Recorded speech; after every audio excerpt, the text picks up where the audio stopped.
Bienvenue sur le podcast de CIRIS. Nous nous sommes dit que si on vous parlait de notre mission en parlant de capacitation, sobriété, solidarité ou encore de société inclusive et durable pour notre région, cela ne vous dirait peut-être pas grand-chose. C'est pourquoi nous avons créé ces capsules audio pour vous présenter les actions concrètes que nous portons et soutenons. Autant de projets qui réinventent notre manière de vivre ensemble.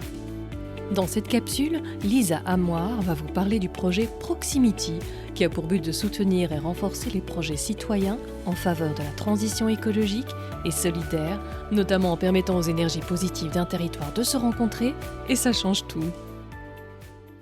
Bonjour, je me présente, je m'appelle Lisa Amoir, je travaille pour la fondation Biplanète, qui a pour raison d'être de soutenir et d'accompagner des initiatives citoyennes en Belgique autour de la transition écologique et solidaire. Est-ce que vous pourriez donc m'expliquer le projet Proximity avec CIRIS ?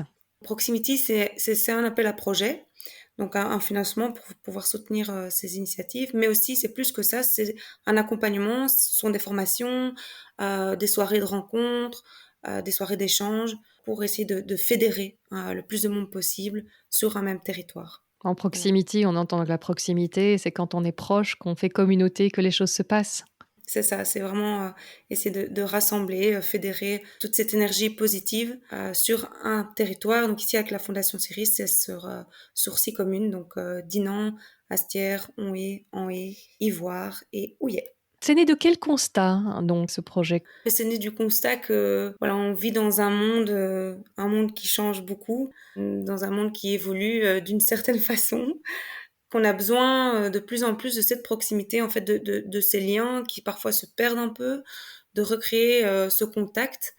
Aujourd'hui, on a cette tendance à être un peu chacun de son côté, et on a constaté qu'en fait, sur un même territoire, parfois il y a des initiatives qui sont vraiment incroyables et qui ne se connaissent pas entre elles, mais pas que des initiatives, des associations qui ne se connaissent pas, des citoyens, des entreprises, des personnes. En fait, toutes les personnes sur un même territoire ne se rendent pas compte de toutes les initiatives qui sont mises en place. Donc l'idée est de pouvoir rassembler toutes ces personnes. Et comment est-ce que vous faites pour réussir à les connaître et à les mettre en contact ? C'est justement pour ça qu'on travaille avec la Fondation Ciris sur ce territoire, parce que la Fondation Ciris vraiment fait un travail incroyable aussi de pouvoir soutenir des projets citoyens autour de différentes thématiques. Et la Fondation Ciris connaît très très bien le territoire de Dinan et les communes alentours.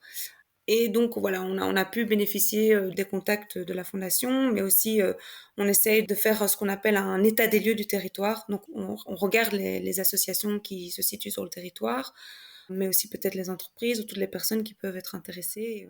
Et donc, ça se passe comment quand vous avez réussi à détecter des personnes qui feraient bien de se parler ? On fait une soirée de lancement, on appelle ça comme ça, une soirée de lancement, pour faire en sorte que toutes ces personnes se rencontrent dans un même lieu. Et donc, on utilise tous des petits outils aussi d'animation ou d'intelligence collective. Il y en a un qu'on appelle le brise-glace. Alors ça, c'est un des petits outils qu'on utilise pour qu'un maximum de personnes se rencontrent.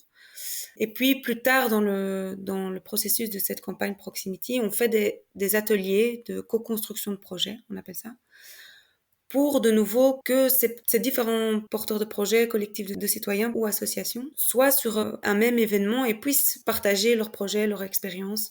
Et c'est en général très très riche comme moment et comme rencontre parce qu'en fait c'est à ce moment-là que ces différentes personnes découvrent tout ce qu'il y a sur leur territoire. Justement, pour qu'on puisse bien se rendre compte, racontez-moi l'histoire d'un ou deux projets, donc depuis vraiment le premier contact jusqu'à ce que c'est devenu. Alors les Mains Vertes du Halage, c'est un projet assez incroyable. C'est un groupe de femmes qui souhaitent en fait planter les arbres remarquables de demain.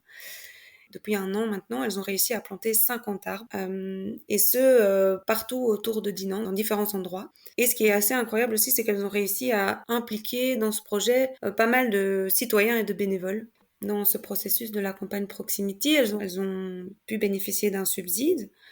Et ensuite, nous, donc la Fondation Biplanète, on propose un accompagnement plus sur le long terme pour pouvoir, si nécessaire, les aider dans le développement et la continuité de leur projet. Parce que c'est très important que les projets puissent être pérennes aussi. Souvent, on se rend compte que dans ces initiatives citoyennes et souvent, très souvent bénévoles, il y a un essoufflement. Et donc ici, la volonté de Biplanète, c'est de pouvoir offrir cette possibilité d'avoir un accompagnement sur le long terme. D'accord. Il y en a d'autres encore. Vous aviez un chouette exemple du festival Agir pour demain à Astières. Là, la volonté, donc c'est vraiment sur une quinzaine de jours, de proposer toute une série d'activités, de rencontres, d'ateliers, de conférences, de spectacles aussi, autour toujours de cette volonté de créer le monde de demain. Si je suis dans un groupement, qu'on a un projet, on veut vous contacter, on fait comment? Vous pouvez aller sur le site Proximity Ceris. Et là, il y a toutes les informations qui se retrouvent au sujet de la campagne qui est en cours maintenant ou alors des futures campagnes qui peuvent avoir lieu. Dans tous ces beaux projets, que vous accompagnez, quel est l'impact est-ce que vous voyez sur les gens, sur, l'environnement? Quel est l'intérêt pour le citoyen? Le fait de pouvoir rassembler comme ça plein de personnes sur un même territoire, c'est fédérateur d'une énergie incroyable en fait. Ce qui peut se perdre un peu parfois quand on a tendance à rester un peu dans son coin, où ben, il y a cet essoufflement qui se perd parce qu'on n'a plus l'énergie nécessaire. Et le fait de pouvoir se rassembler, de pouvoir discuter ensemble de toutes ces initiatives qui se mettent en place ou qui sont déjà en place, c'est vraiment un nouveau souffle qui renaît et voilà, qui se dynamise un peu plus chaque fois. C'est porteur d'espoir en fait, surtout, c'est ça. C'est une belle raison de se lever le matin pour aller C'est ce travailler. qui me motive au quotidien. Ciris soutient les initiatives de transition pour un avenir plus solidaire et plus respectueux de la Terre. Vous avez un projet pour réinventer notre région pour demain? On a hâte de vous entendre.